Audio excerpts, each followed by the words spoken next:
Good day to all listeners and viewers throughout the world. You are currently watching or listening to the most dependable, precise, and factual show.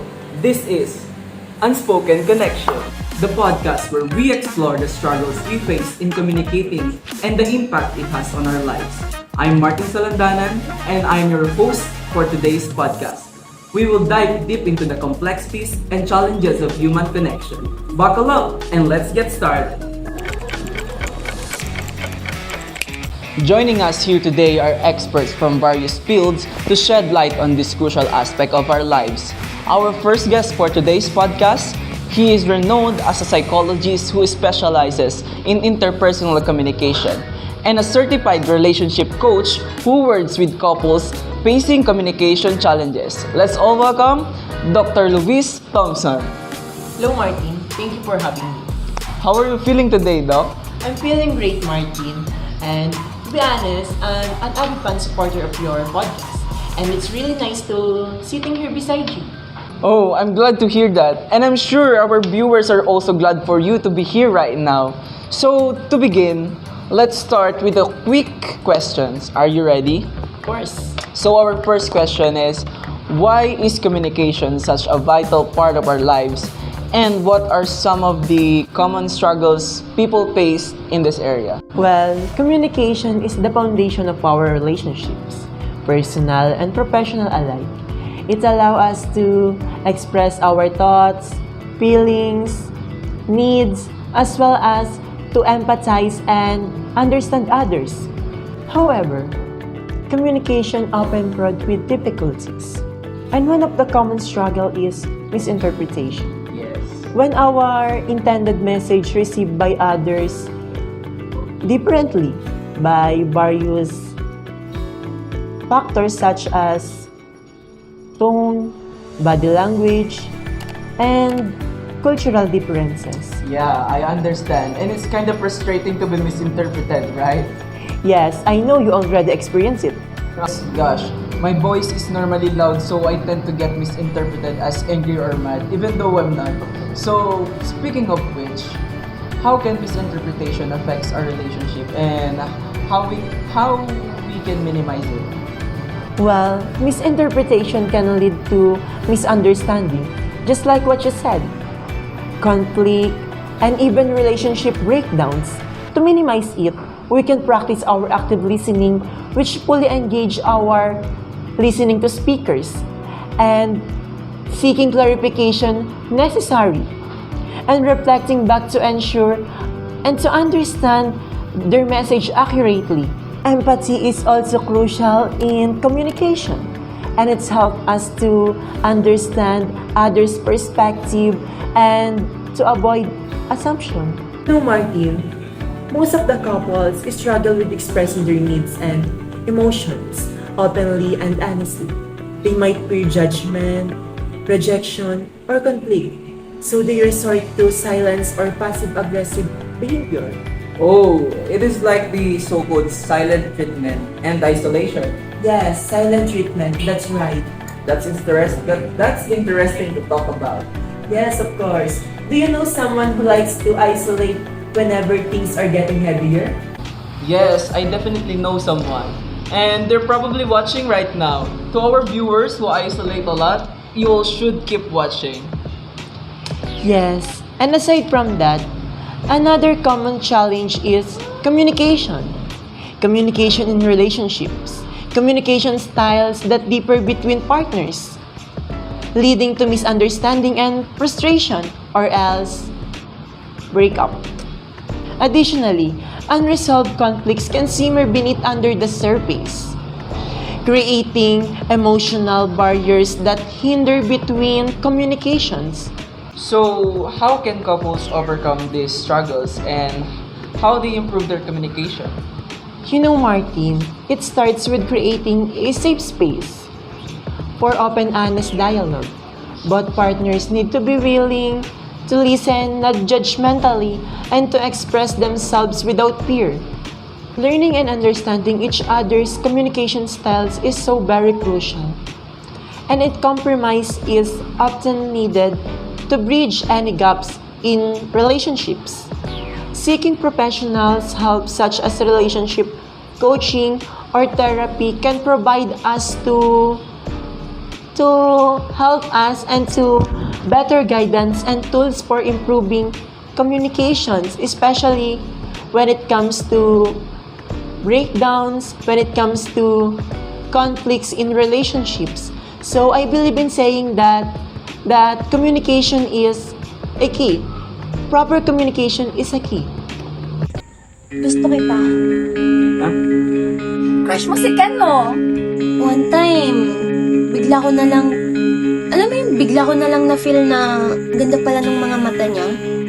Kapag umingiti siya, parang ang ganda niyang pagmasdan. Sige nga, ito ko talaga yung type mo. Kiss mo nga ako. Ew, kadiri ka! Kilabutan ka nga, Ken! Ikaw, Gia, ha? Ano to? Titignan ko na! Paris, ang kulit mo naman eh! Paris, ano ba? 10 things on how to illustrate your feelings through small things. Anong deal? Nagagawin natin yung 10 small things bago mo gawin kay Ken mismo. So, nasa pangatlo na tayo sa 10 things na gusto mo gawin with Ken. Ang plano ngayon, mag-grocery tayo. Seryoso ka? Oo, tara na! Sana sinabi niyo kung kaibigan mo.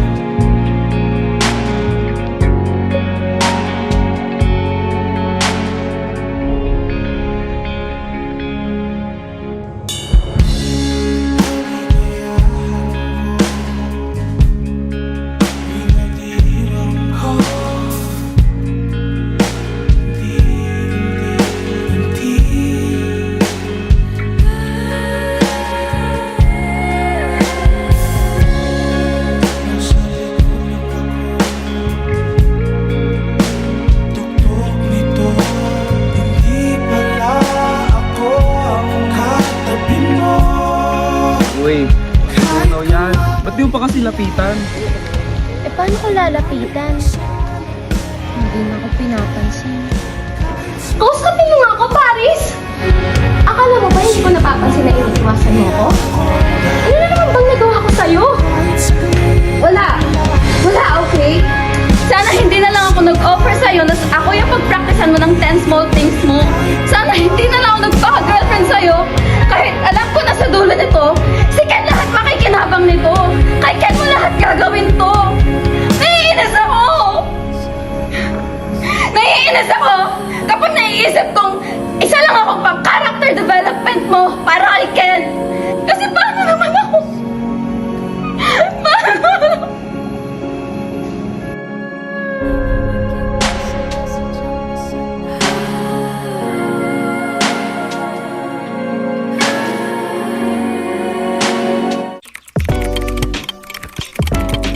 Welcome back to Unspoken Connections. For our final guest, we will be having our online interview with a corporate communication trainer who helps professionals enhance their communication skills. Let's all welcome Edmeline Veronica. Thank you. Pleasure to be here. Let's get started. Edmeline, in terms of the workplace, I've actually met someone and she's been dealing with some difficulties while working since she's not on good terms with her workmates.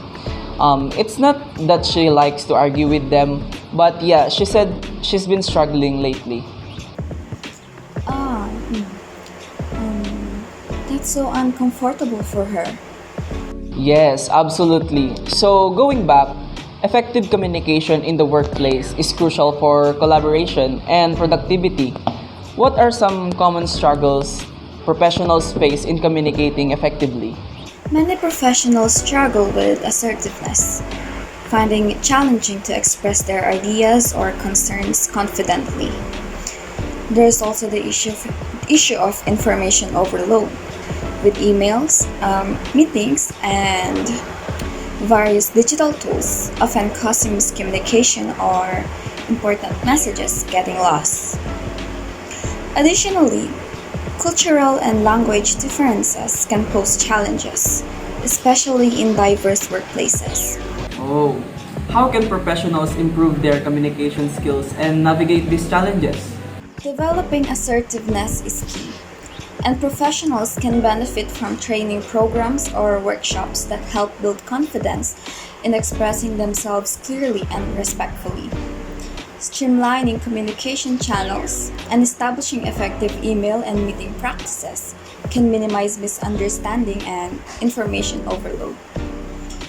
Building cultural competence and promoting inclusive communication can create an environment where everyone feels valued and understood.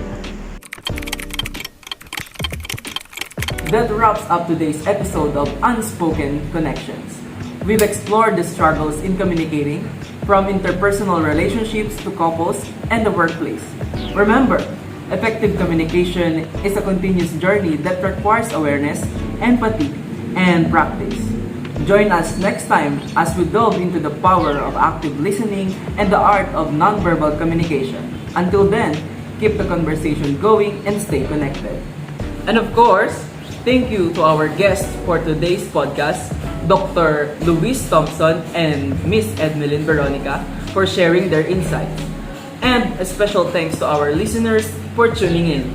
If you have any questions or suggestions for future episodes, please reach out to us here at our official social media accounts.